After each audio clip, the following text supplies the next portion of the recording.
Hi, hello, and welcome to another Vibrant Music Teacher Chat. This is the show for you if you are a music teacher who wants to teach more creatively, be more successful in their business, and have more fun while doing it. We go live here every week, so if you're joining us for the first time, make sure to hit the subscribe button and the little bell notification icon so that you come back and join us next time. What we do right here is we go through the latest news of what's going on in our industry, events and fun stuff that's coming out soon, as well as already out at the moment. We also look at a couple of websites of fellow studio owners to learn from how they're marketing their studio and help you to get better at your marketing, whether you have a website or not. And we have a special topic. And today our special topic is about older beginners, older students. And I have a whole stack of books right here. I mean, that's a watch, right? Bit of a workout, doing a bit of a dance with them. We are going to go through those. Those are some of my favorite books, particularly for older students, from a whole broad range of genres, all piano, because that's who I am, but definitely welcome suggestions for older piano beginners, as well as other instruments. You know, if you teach more than one instrument, if you teach another instrument, suggestions for that for older students are very welcome. This time of year is really important for older students around here, and it might be for you too. So I think it's a really good time to reassess how we teach those older students and some of the resources we've been using, and just get some fresh inspiration, right?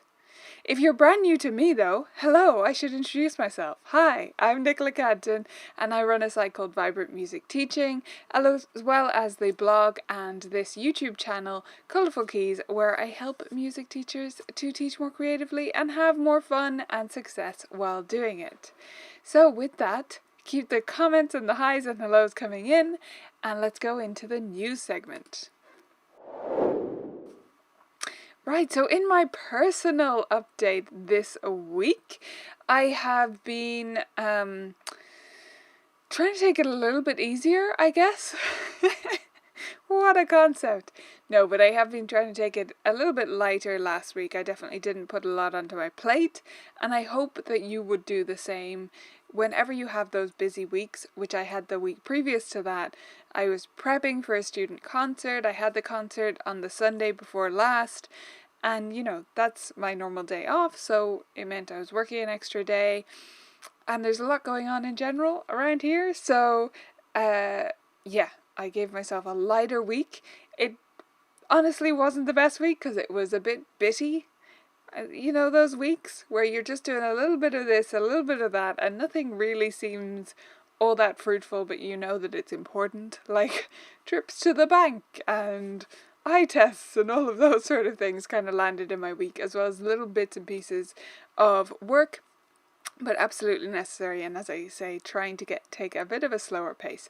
I was definitely working on some stuff for the upcoming webinar though, and for the Teacher Turbo Boost, which is our awesome event that is going to be happening at the end of March. So definitely still gearing up and making lots of plans for that. If you haven't signed up for that, the link is not on your screen. It's gone walkabout, but it is at teacherturboboost.com. teacherturboboost.com is where you can go to get your ticket to that event and find out more about it. It's a 5-day event, and it's going to be so much fun. I just love that loads of my favorite people have already signed up, awesome teachers. I know it's going to be fantastic because they're already going to be there. So they're going to make it amazing, and if you're there, you'll make it even more amazing, and we'll all have a great experience together. So definitely go to teacherturboboost.com to check out the details of that. Other than that, it's just been little bits and pieces of work and a lot of house stuff. So, as some of you may know, I've been living in a bit of a building site for quite a while. Building during a pandemic is definitely slower than at regular times, and it's always a slow process anyway, but it's been going really great.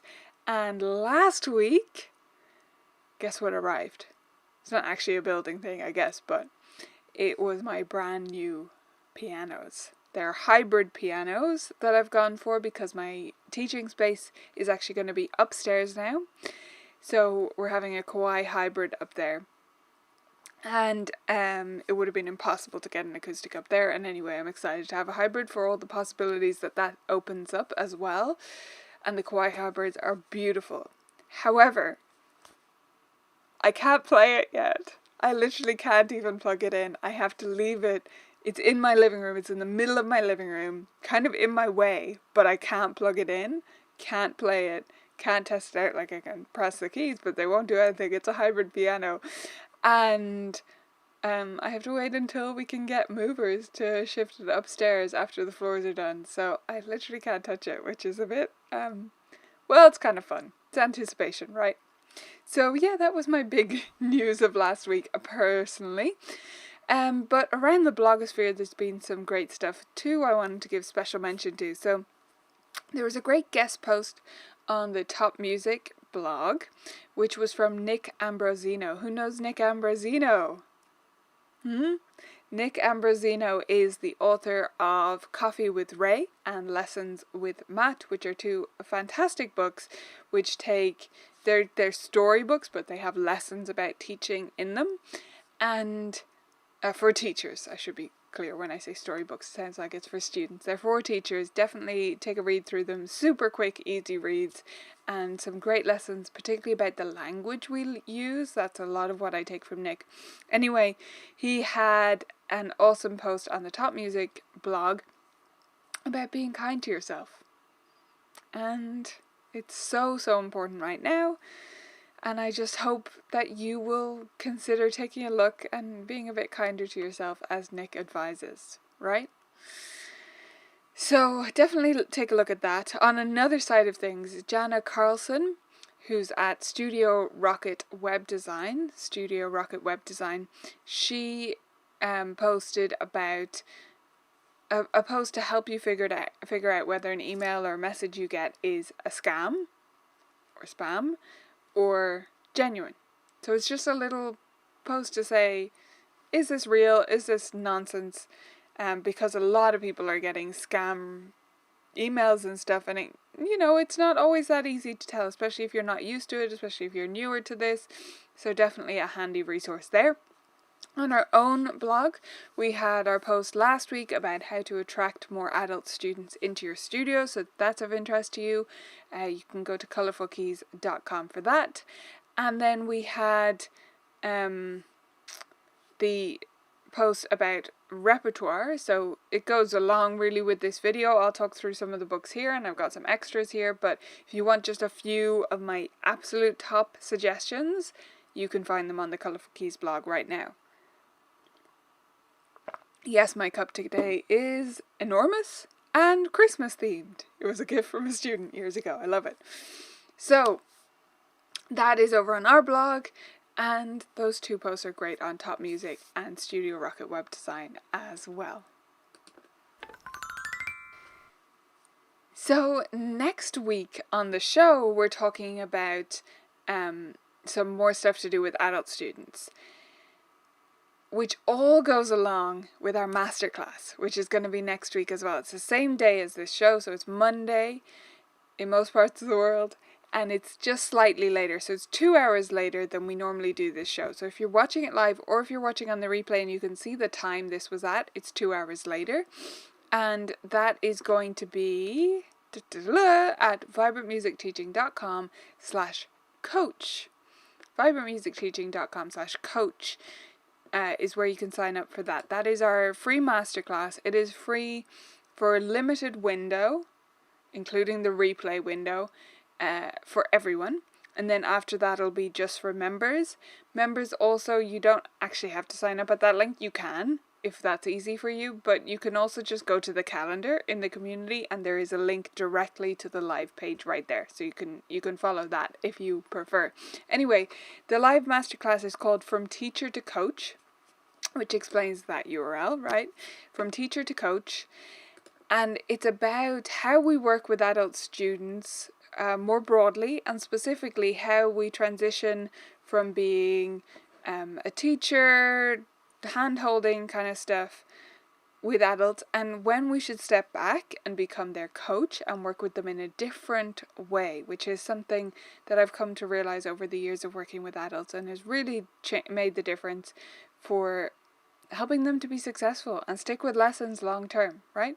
So we're going to be covering that transition as well as all about teaching adult students really, and what I believe makes the difference, what makes us successful when it comes to teaching these older students. So I definitely hope you'll join me for that. It's going to be super fun. And a week after that, we'll have our member huddle, which is our live Zoom call with VMT members. Flamingos can come on that call same time a week later to put all of that into action.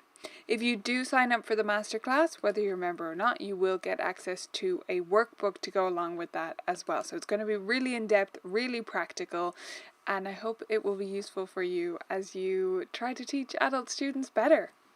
Right, let's dive into our main topic of the day. So in this video, we're talking about adult student books, not even just for beginners, books for teaching adult students, and which are the best ones and why do we like them. So definitely add your favorites into the chat. I would love to see what it is that you love teaching with. I'm going to go through a lot of different books and I want you to feel free to ask me any questions at all about them and about how I use them and why. But we're going to start with method books.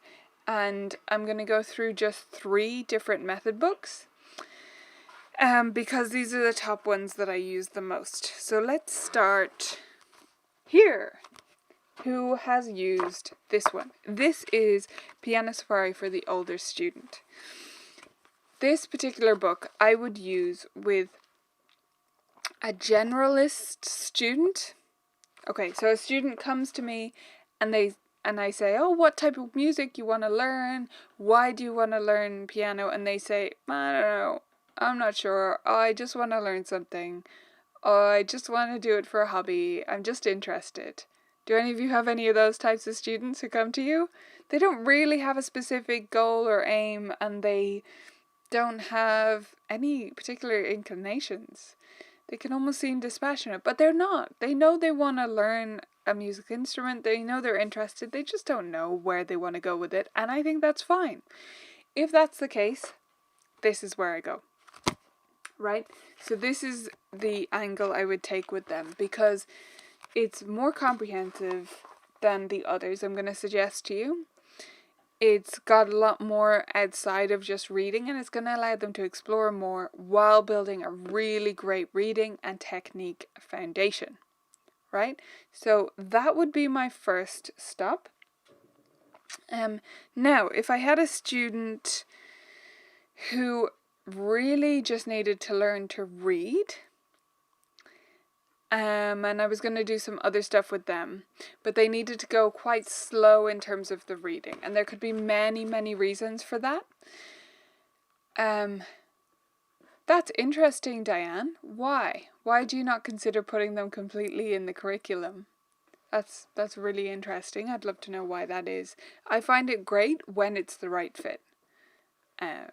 But I would do with all students, I would be doing other things as well. That's always true. But yeah, if they're a good fit for it, I would use all parts of the book, as well as other stuff. Anyway, the next suggestion is this guy.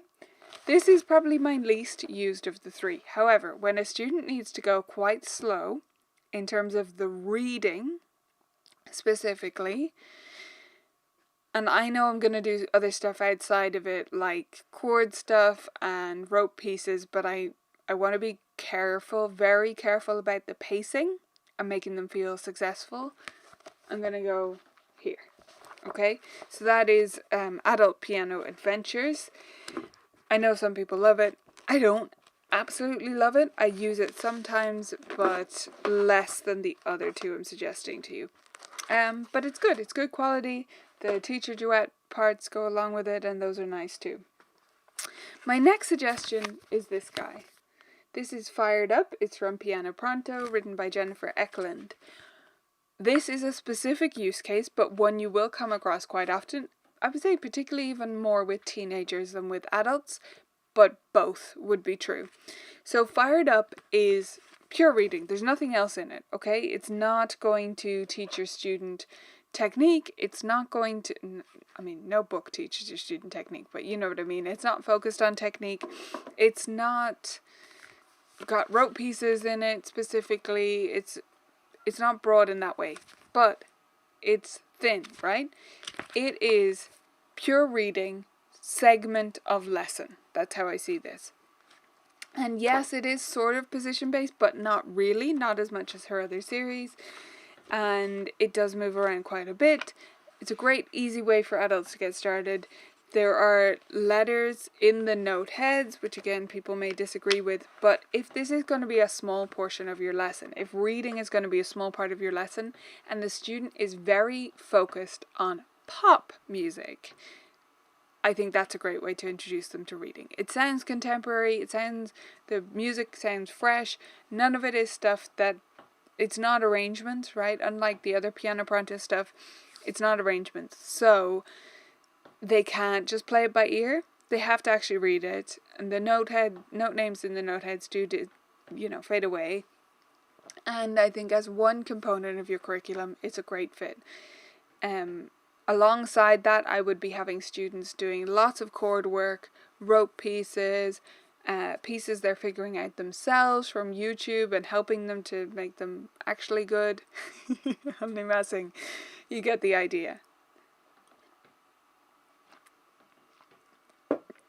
Okay, so Jennifer said, the classics and popular adult piano adventures supplement books I use for my teenage students, sometimes for sight reading. Yeah, I was going to get to those kind of ones later, so we'll definitely talk about those.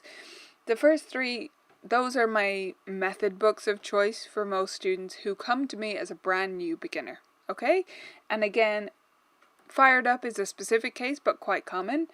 Piano Safari for the older student would be my first port of call, and then Adult Piano Adventures would be if I need to go slower and I know I need to break out of the method quite a bit.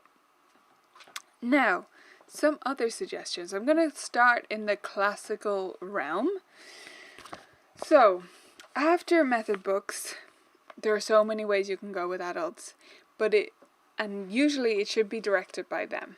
Okay, a lot of adults will be able to tell you, yeah, I want to learn this, or can we learn that, or at least if you give them a choice, they'll be able to say, yeah, that one, but not all will.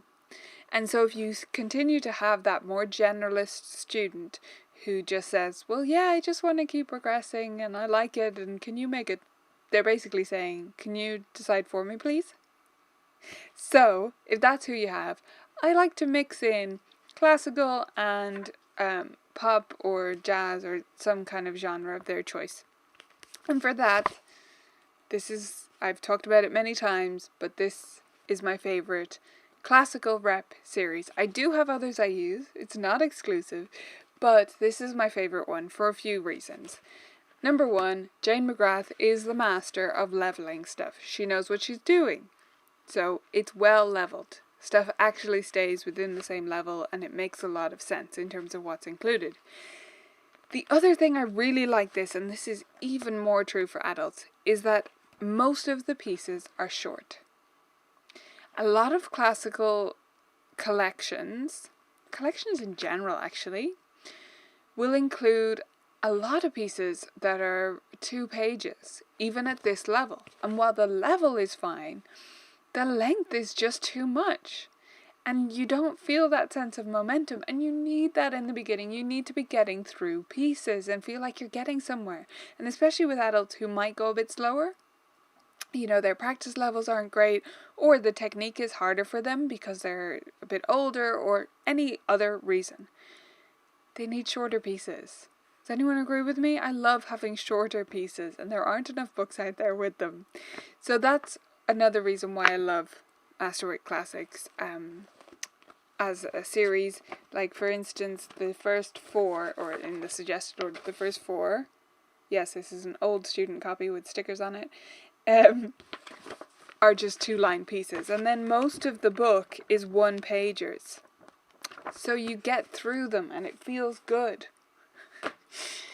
Not that we have to get 3 pieces, but I think you get what I'm saying. Right. Yes. Right? Absolutely. So the other thing on the classical side that I wanted to mention is the regular piano Pronto. So the regular piano Pronto is the original method book. So just for context, fired up, this one that I mentioned before, that is the newer, older beginner version, or not version, just newer, older beginner method book that Jennifer Eklund came out with. But her original ones look like this. This is movement 2, but it starts at prelude. For an adult, I would ignore keyboard kickoff in case you're wondering. So it starts at prelude and it goes up to movement 1, 2, 3, 4, 5, and then finale, encore. Yeah, I've missed one, but you get the idea. Goes on like that. So what these are is arrangements, and they are arrangements of some folk and mostly classical in the first couple of books, and then it goes into more and more classical arrangements going forward. So the later you get in the books, the more the folk and other stuff fades away. There's like an occasional blues piece, but it's mostly arrangements of classical tunes. For instance, that book opens with Eine Kleine, right? So when do I love them? I love them for an adult student sort of transfer of any description. So that could be a student who has studied in the past and they kind of remember how reading works, but they can't really read fluently, like they can't sight play. Or an adult student who has studied with another teacher, who's a genuine transfer, who started a bit but they didn't get on with that teacher or it just didn't work out, and so now they've come to me. Or an adult student who has taught themselves from a method, perhaps one I don't particularly agree with, themselves at home. Like they got a free method book that came with their digital piano and they tried to learn a bit from that and they got somewhere because, they can figure stuff out. Music is not difficult to read. The system is not difficult to understand, right? So, and then they come to me and I'm thinking, yeah, but there's all these holes and you're reading the wrong way, and that's a great step for them. Alright, does anyone else use those? I love them for that particular type of student. And adults really do love them because the arrangements are full and rich and they're songs or pieces that they recognize, and it's great. And especially if you're putting them into like a movement 2 or above. Movement 1 is good too, but it's a bit more folk songs. I will skip over some of them with adult students, especially ones who are a bit of a cool customer, right? If it comes to a folk song, or if it comes to an American patriotic song, because it is an American series. I know adults probably love that when you're in the States, but we're not going to learn them. Like, if they just like the song, that's great. That's fine. But a lot of adults will want to skip those, and I think that's fine too. So yeah, that's when I reach for those, and those are my 2 sort of classical options for you today. Let me know if you have any specific queries, by the way, or like adults that you need a suggestion for. I'm happy to. These are not all the books I have that work for adults, they're just a few of them. So we can crowdsource an answer for you there. Now, next I wanted to mention this guy, and I almost have this as a placeholder for any duets. Because adults need duets even more than kids. They need them for several reasons. They need to have a reason to keep going. So they're not like going really slowly and cautiously through things. They're not backtracking and going back and forth and fixing mistakes and fussing. And also they're building confidence playing with other people, which adult students so need. They can be the most nervous and timid players, and having me bashing away next to them is really useful. So even if it's only me and them playing with together, great. This book is actually evenly leveled, so both sides are at the same level. I like that. I know people will use something like Pronto Pizzazz or any other book where it's a teacher duet and the student part. I like the evenly leveled even when I'm going to play one part, because then they can learn both sides and you can switch back and forth. And they get the experience of being on both sides. And it makes it easier for them to actually to play along because they understand both parts. So I really like that. So that's, like I say, a placeholder for duets. But if you Google Colourful Keys duets, you'll come across a great post where I put together a lot of my favourites. And we actually put them into a duet pathway so that you can compare the levelling on the different series that I use. Right? Duets, so. Improvised duets and reading duets. So important for adult beginners in particular. Adults at any level, particularly when they started as a beginner. As an adult, as a beginner. Does that make sense? Who knows? I don't know. Do you know, Steve? No. Okay.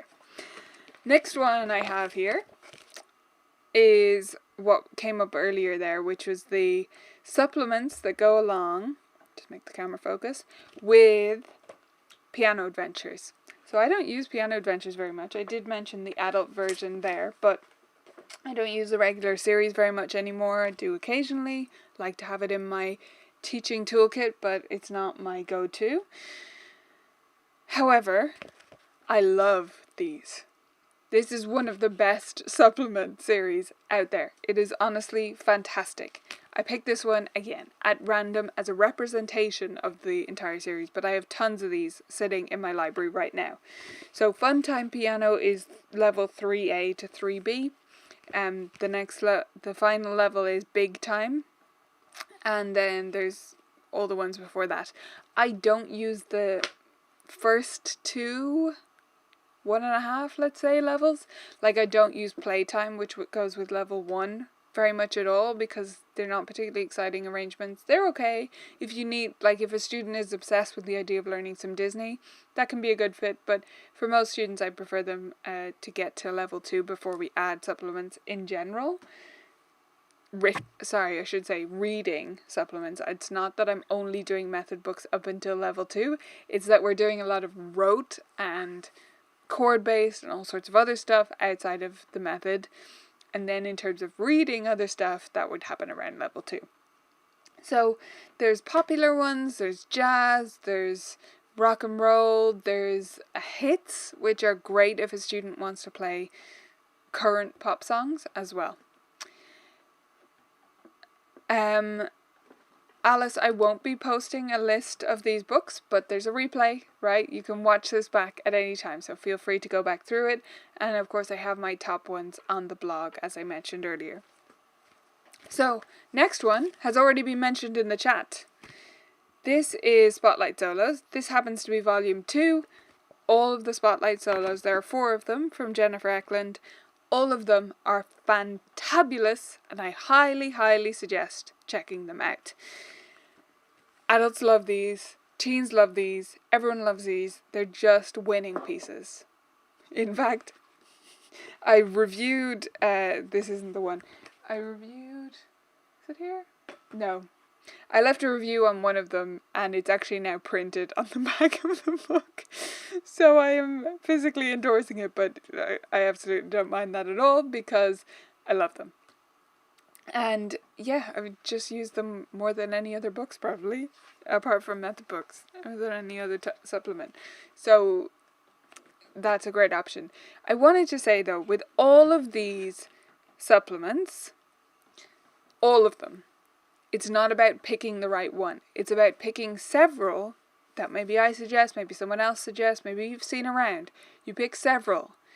You make a list of the links to where a student can listen to them, and then you send it to the student and let them choose. Please, don't choose for them. You will not be right.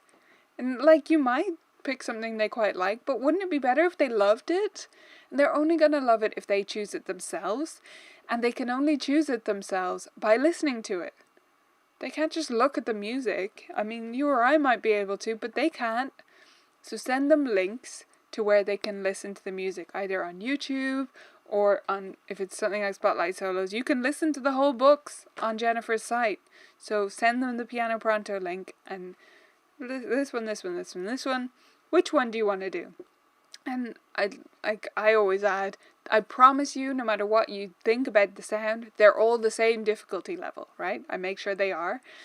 And Just assure them that none of them are going to be too hard, because otherwise they're going to say, yeah, but it sounded a bit much, so I went for the easier option. No, they're all the same difficulty. Please just pick the one that you love the sound of. Always, always send a list of links. That is my top tip about any of that goes beyond any of the books. Glad that was useful for you, Lee. If you haven't tried it, definitely do. Okay. Now, that's a great tip, Betsy. I haven't tried those because I wouldn't have students who would be interested in that, but for those who need sacred music, that's a great tip as well. So my next one is Kaleidoscope, and this one is in my blog post that I wrote about older beginner books, because I just think Rick did something really, really special here. So these are by Rick Robertson. They're published by Jennifer's company, Composers Community. So Rick Robertson, Kaleidoscope. This is volume 2 again. That seems to be a running theme. But volume 1 is actually my favourite. I just don't have one right now because I've given them all to people. So volume 1 is my favourite because the pieces are easy, right? We're talking about a really doable late beginner level. Even earlier if you teach bits of it by rote. And they're like new agey, ethereal, beautiful harmonies, interesting sounds. They're just gorgeous. So definitely, if you haven't tried those, can't recommend those enough, by Rick Robertson. I've got 2 left. 2 left to go in my giant pile that I prepared for you guys today. Again, I'm just giving you a taste and a reason to consider them. You don't have to get all these books. It's just about having options, so that if one of these jumps out to you and you're thinking, oh, that's what my student needs, or I want to send that to them to see what they think, then you can do that. The next one we've reviewed here on the channel, it's called 5-Finger Jazz, and these are by Brock Chart. They're really great, really playable pieces, but the main reason I love these is the backing tracks, which Brock believed very strongly about recording with real session musicians. So they're fully recorded studio backing tracks, they sound great, and the pieces are catchy and fun too. Great little jazzy pieces. 2 pages in general. Are there any 3 pages? No, 2 pages, which makes me happy. 3 pages at that level can be a bit intimidating. But there are plenty of those in here, so I'm not completely opposed to them. So this is Philip Keverin's series. Anyone know Philip Keverin's series?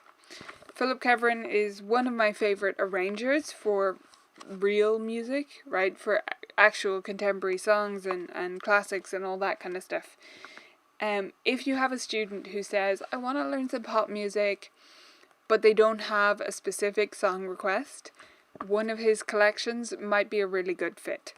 So the easy piano level is what you're looking for most students. The piano solo is like a late intermediate. So it goes easy piano, then piano solo. Those titles make no sense to me. And oh my gosh, as much as I love these books, and many others that have this label, can we stop using that label? I wish the publishers would stop it. Does anyone else hate it?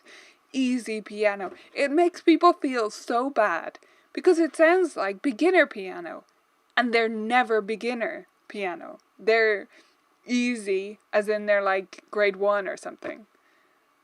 Nonsense. Anyway, so the books are great. There are loads of different collections of those, and they're really fun.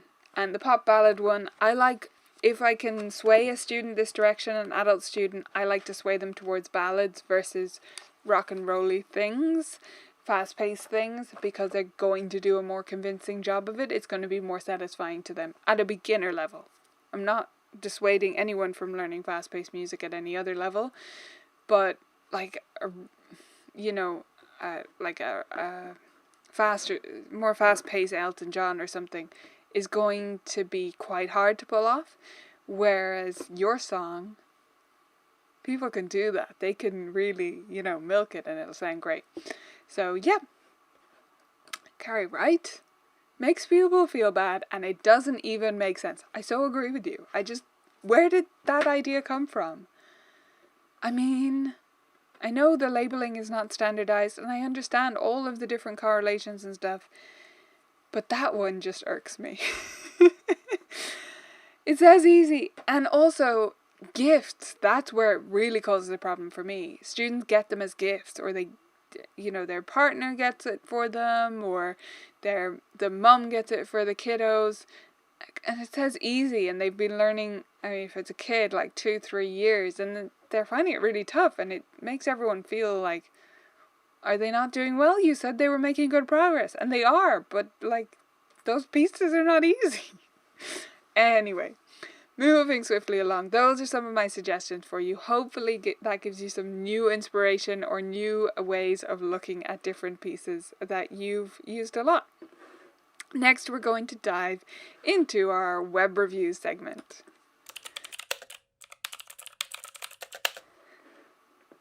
Okay, so first up we have CCC Music Studio. I really like this straight away, actually. Lessons your kids will love. Here is really great. Oh, I should remind us about what we're looking at. So when we do these web reviews, it's not super visible on that, but anyway, I'll talk you through it. When we do these web reviews, we are looking to see if they have enough text on each page, if they have clear calls to action, if their branding, their fonts and colors are consistent, if it showcases them personally, if they use real photos of happy smiling kids, and if they have a simple menu structure. So you guys tell me, which ones are we missing? What have we done well here? Let's help this teacher out and help them make their site even better. Straight away, I can see that we have a clear call to action. Schedule your free lesson, so ding ding ding on that. Lessons your kids will love. Straight away kind of shows me something about this teacher, actually, because it's pointing out what it is they value. They value the student's experience in the lesson. And yes, I agree, absolutely, that photo is adorbs. It's great. And it's really real, isn't it? Like, it's totally just genuine. And then we've got some more great real photos here. And a testimonial there. Now, the menu's up the top here, which is absolutely fine.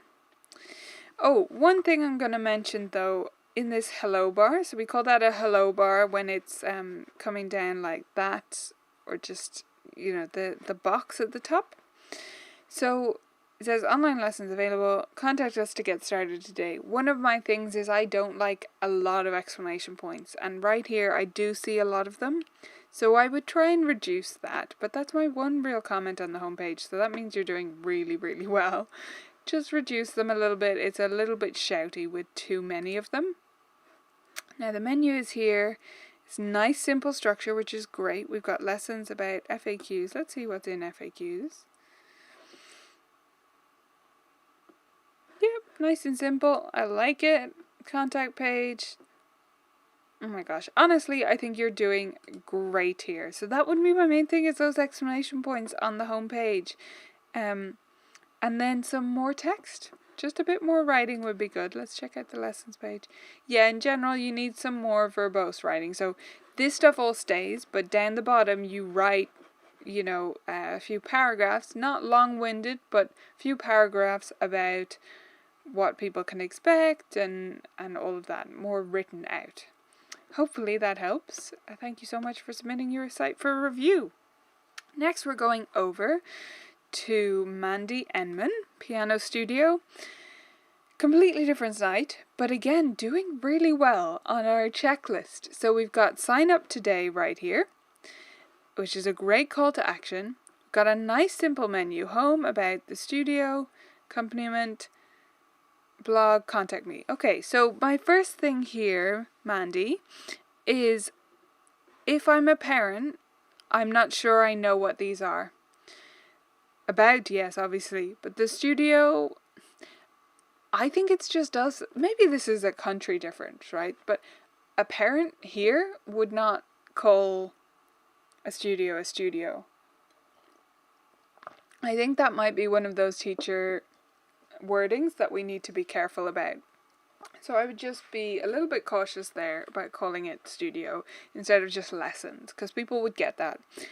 Accompaniment, I think is fine. Don't know if there's any simpler word you could use there.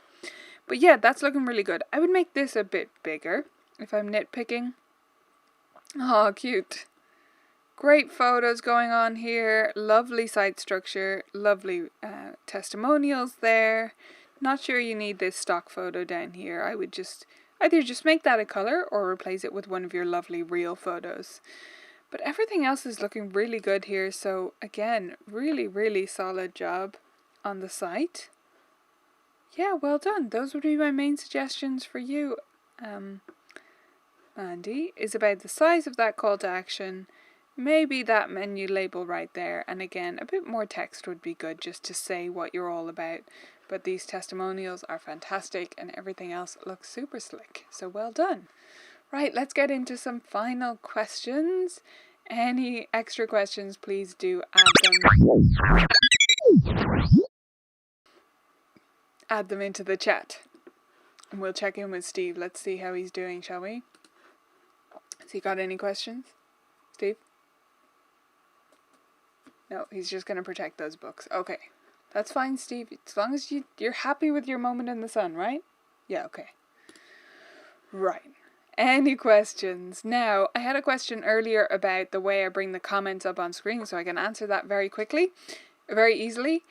I use a software which is called eCam Live. eCam Live.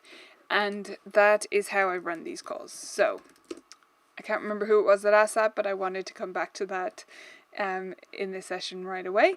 Then Laurie has a question. When we press the like button, does it benefit you, or is it just for us? If it benefits you as far as YouTube, then I hope we would all help you out. That is very sweet, Laurie. I don't read the questions before I bring them on screen. So anyway, that's very sweet of you. Yes, it does benefit the channel. It helps it to become more visible. In fact, not that I'm encouraging this, but even the thumbs down... oh, thank you all for hitting it. Even the thumbs down actually benefits. What YouTube doesn't like is disengagement, right? It just... so it's... any reaction is a good thing. Staying and watching for a long time is a great thing. But yeah, hitting the like button is definitely helpful. So thank you very much for that. And thank you all for following Laurie's advice as I see the likes flooding in. You're all so sweet.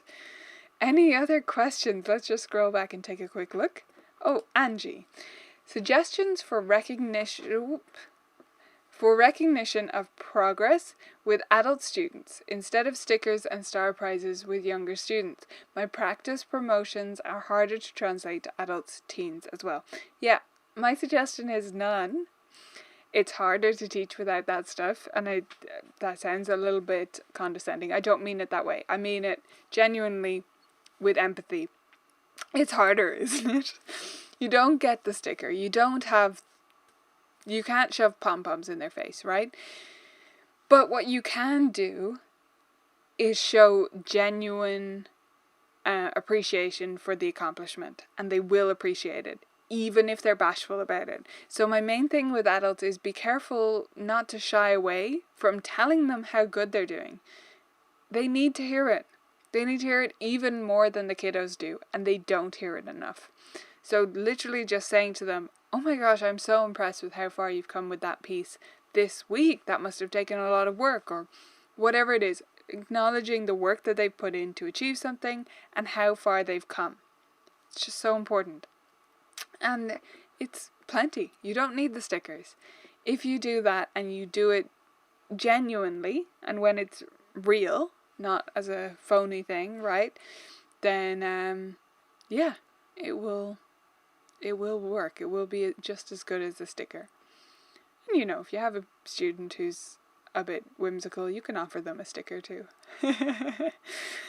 Okay, I don't think there's any more questions I missed. Let's just scroll back up and double check. Don't want to miss anyone. I always end up missing someone, but I do my best.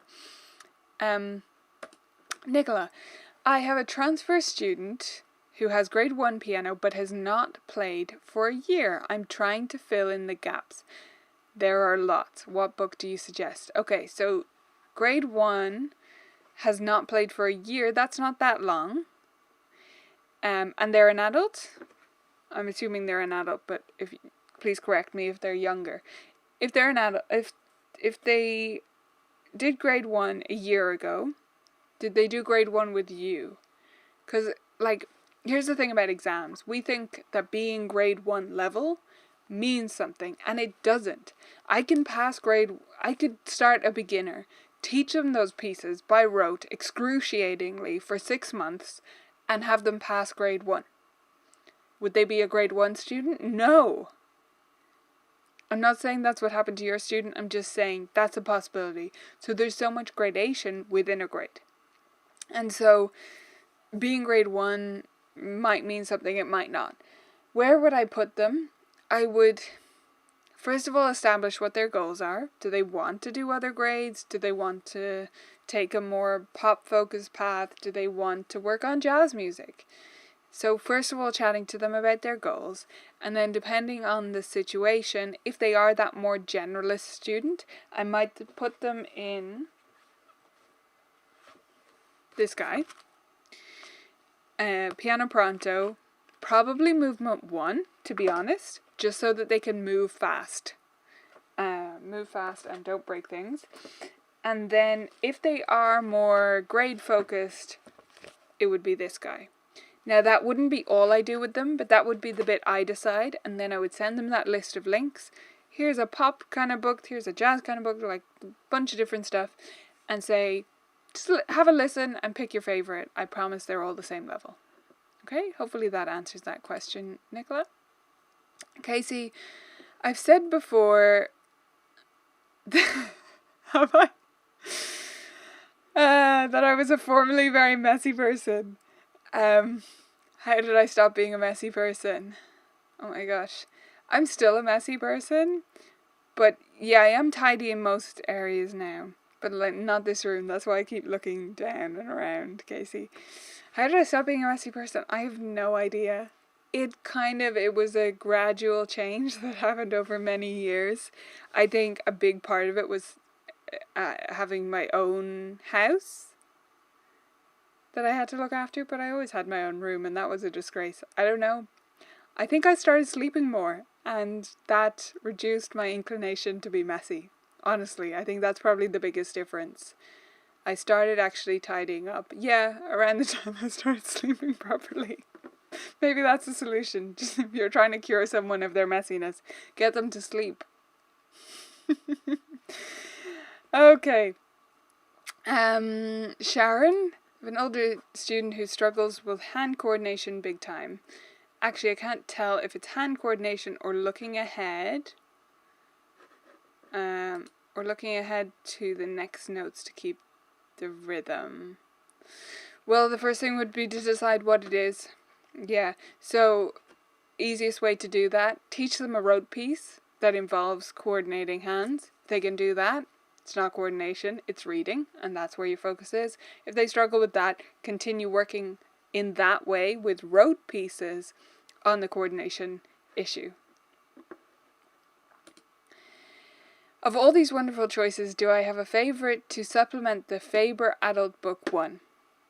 Faber Adult Book 1, I would try and race them through it. If they're towards the end of it, maybe, but I would send them a list of links. They'd be at the sort of verging on late beginner level at that stage, so yeah, kind of.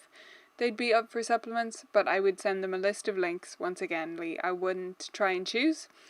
I'm sorry to give you such a vague answer, but that would be my default. If you're really unsure about the leveling and about what to give them, I would send them just, three of the options from the actual Faber series. So this one. Where's he gone? Oh yeah. Thought I was looking for green. It's purple. But not FunTime. You'd be at either Playtime or the next one, Showtime, for that. But I would be trying to get them out of book 1 before supplementing, because that book is still quite not that advanced even by the end of the book. Hopefully that helps. Thank you all so much for your wonderful questions, and thank you for staying with me all the way through. Really good attendance today. That sounds like you're a class that you were forced to come along to, which you're not at all. So thank you so much for joining. Definitely, if you want to hang out with me some more, check out the Teacher Turbo Booster. That's at teacherturboboost.com. That is going to be our 5-day retreat coming up at the end of March. And if you want to join me next week on our masterclass, you can sign up at vibrantmusicteaching.com/coach. That's it for today, guys. Thank you so much for joining me once again. It's been a pleasure, and I'll see you next week.